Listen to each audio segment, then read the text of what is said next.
Right, so moving on. Chapter 3, Level 3.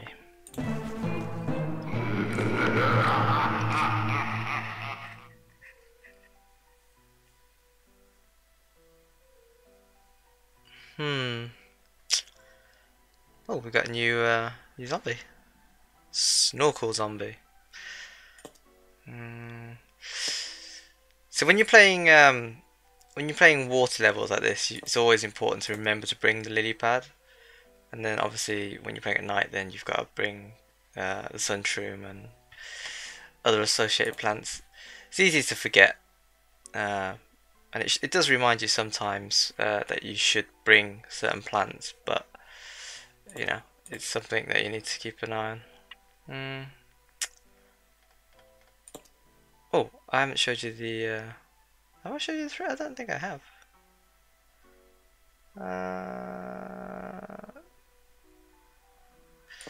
Go on then. Then bring the cherry bomb just in case. Yeah, happy with that.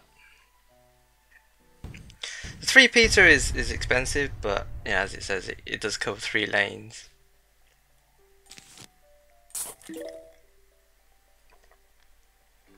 Though unfortunately the thing I don't like about the 3 Peter is that it covers 3 lanes, but it still only does the same sort of damage as a single pea shooter. So I mean, it's okay, but it's not a great plan, and it is quite expensive. 325 is a lot of sun, and I'd much rather. Well, you'll see later on. There's some. I think there's some better plans for that money, for that sun value.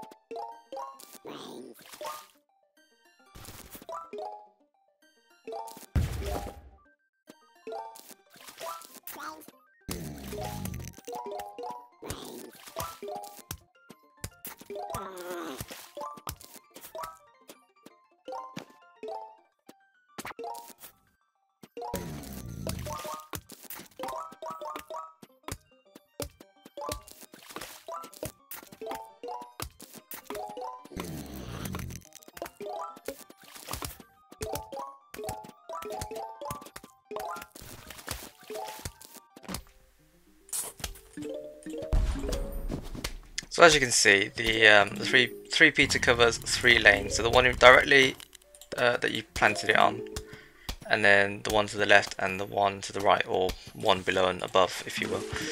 And I don't know if you saw that, but it basically just fires three at a time, but 1 in each of those lanes.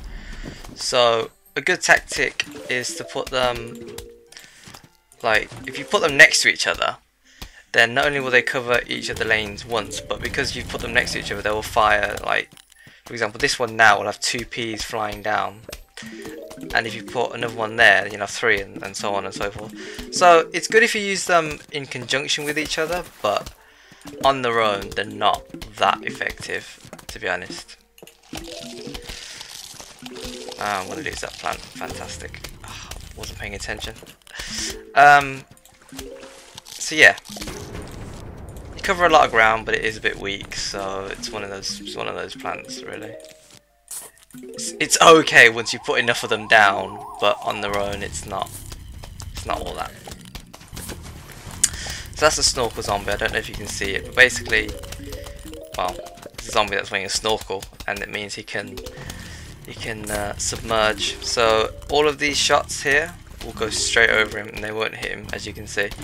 So he'll surface to attack, and that's when you need to take him out. So you put something like a walnut down on a lily pad, and when he comes up to attack the walnut, that's when your peas or whatever will make contact and take him out. Another thing to note about the 3 Peter is that because it fires down each lane, like 1, 2, 3. If you put it here on top or down here, for example, it will fire down this lane, and then this one that is on. But you'll lose one of the peas further, like the one down or the one above, and so I mean, obviously you want to try and put as many down as you can. So even though I lose the one up there, for example, in that lane, which doesn't exist, it's still better to have an extra couple of Ps fired down this lane and then this lane.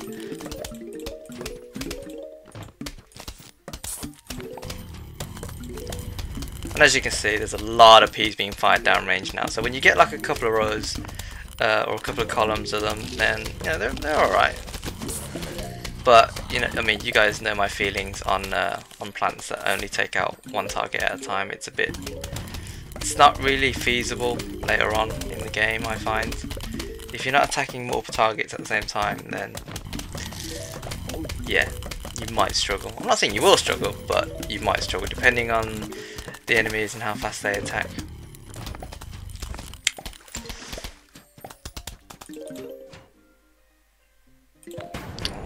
Big wave coming. I'm a little bit conscious about the lack of walnuts I've got down at the moment. But I've got a few mines. Oh, knew it. Knew they were going to pop up like that. But I think that should be okay.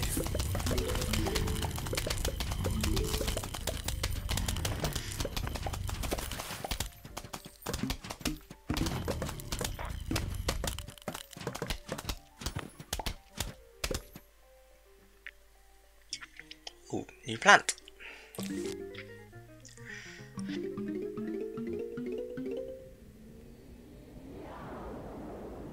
The Tangle Kelp, aquatic plant that pulls a zombie underwater. Okay.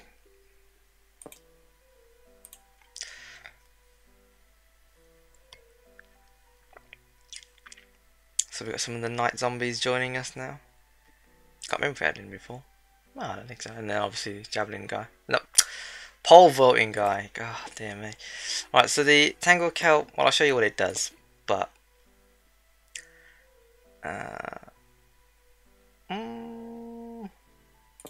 I think the tactic worked quite well, so I'm going to go the same again. The Tangle Kelp is, well, yeah, picture's worth 1,000 words, but it's not that complicated a plant. As you can see, it's worth 25 sun, so it probably gives you an idea of what sort of plant it is already. And as the name suggests, it is a water-based plant, so it won't help you on land, and you can't, so it can only be planted in the water. So I'm a little bit screwed now actually, because I didn't think this through. Yeah, so you can't plant it on land, so I would normally put down a mine to take out this zombie, but because I wasn't thinking, I'm probably gonna have to lose. Well, maybe not. It'll be close. No, but then I've got to worry about this guy. So I will put the Tangle Kelp down in a minute, but for the time being I need to build up some sun because of my mistake in not bringing another plant. This is what I'm saying.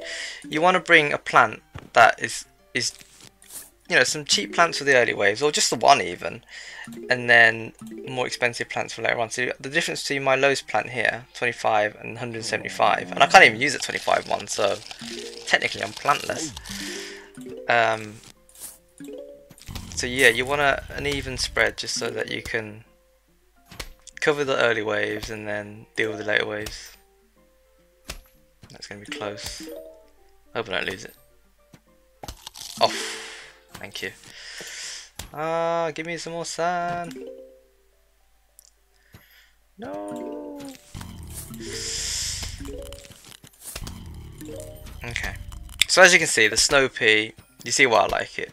I mean, without it, if I'd have been using a normal pea or anything like that, I probably would have lost a lot more plants than what I've done now.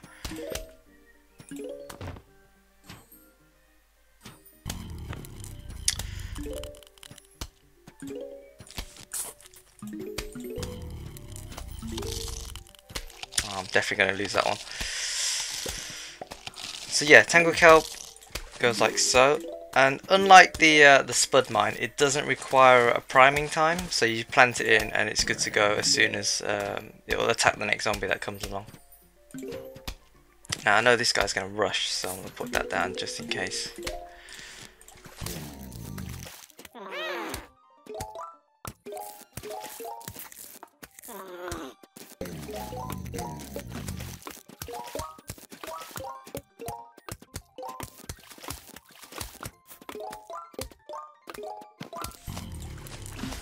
think I should be alright now, getting back into it.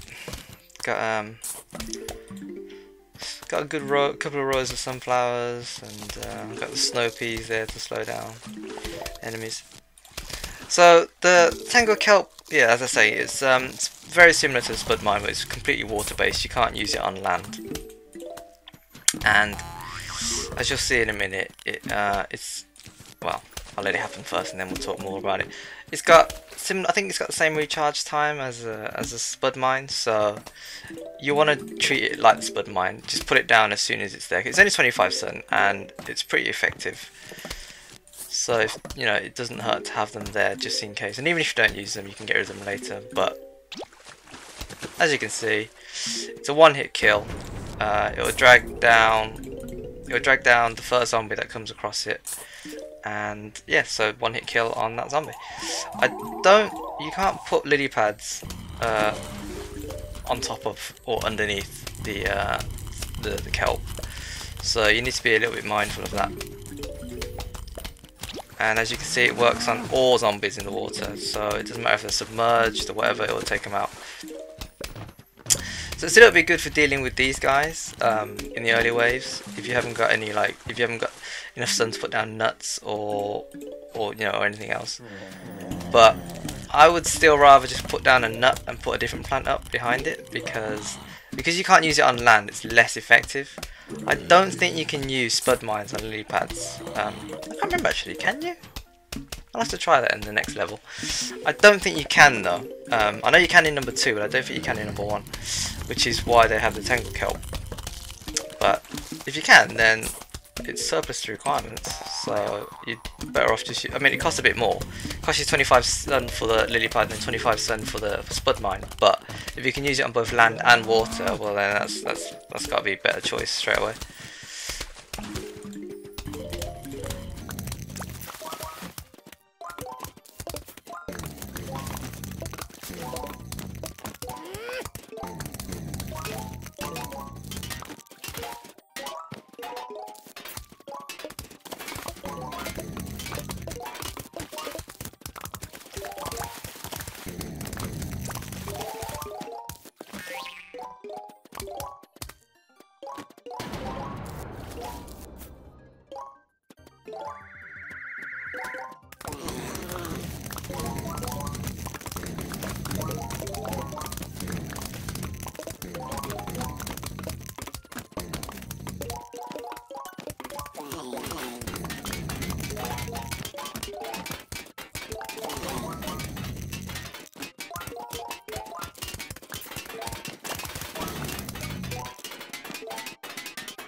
Good thing to note about the levels with the water is that the plants in the water are pretty safe. I mean, at the start of every wave you'll have those guys that pop up out from underneath, but apart from that, like, they have to get into the water and it takes them a bit of time to get to your plants. I think most of them are slower than the ones on land.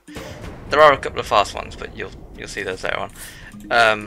And so, like, for example, because of take the 3 Peter for example, it can shoot above and below.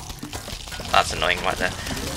But because it can shoot above and below, if you put them there and there, then it can attack zombies walking down this lane and this lane, and as long as you've got adequate defenses in front of it, then you don't have to worry about losing those plants. So it's a tactic that you can make use of, and there are some plants that have that that sort of attack, so it's safe, but obviously it costs you a lot of sun to get that sort of tactic up and running. But you know, it's something to think about, and it's one way to play the game, but probably not how I play usually. And we found something else, not a plant. It's looks like a car key. Well, I know it's a car key. Crazy Dave's car key. Now you can visit Crazy Dave's shop. Oh, good. Now is when it gets interesting.